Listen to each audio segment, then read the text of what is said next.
The African Continental Free Trade Agreement officially went into force on May 30th, 2019. It was signed in Niger by all but 3 African countries and establishes the world's largest free trade area since the creation of the World Trade Organization in 1995. The deal will progressively eliminate tariffs among AU member countries. African leaders hope it will be an economic game changer that will unite more than 1 billion people, boost inter-regional trade, and unlock the continent's enormous economic potential. African trade today is conducted on US dollars, euro, and increasingly renminbi.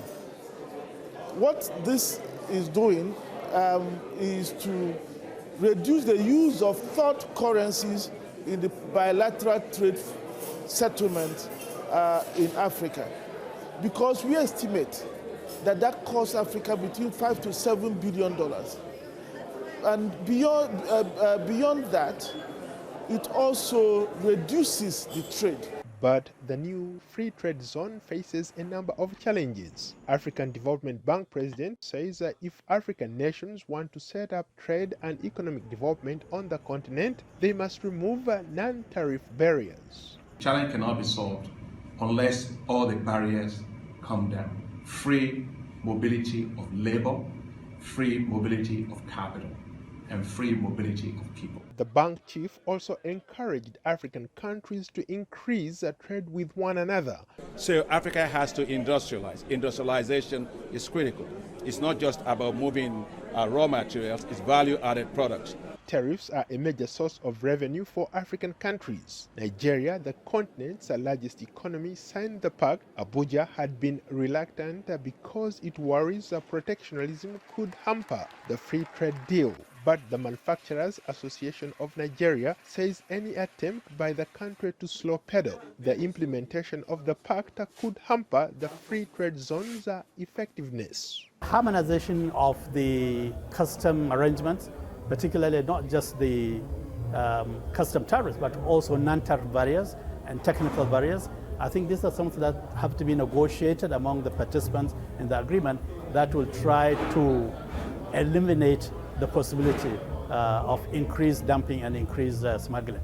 Some are worried Nigeria will be flooded with cheap goods from more competitive neighbors and undermine the country's efforts to revive local manufacturing and expand farming as it tries to reduce dependency on crude oil exports. It's definitely not a level playing field. And it's to me, I consider Nigeria the Lion of Africa. You know, we have the largest population, we have the largest market. So it feels like we're given so much. We're given so much for not enough. Observers say some countries will benefit more than others. South Africa, the continent's most industrialized economy and arguably the largest exporter, is already conquering much of Africa with its brand of supermarket chains, banks, and telecommunications firms. Countries like Ethiopia and Kenya are hoping to tap into the continent's market, investing heavily in railways, highways, and power generation projects. Eritrea, the only African nation that hasn't joined the pact, says its government supports the Bloc and plans to hold talks with the AU in the near future. Paul Ndiho, VOA News.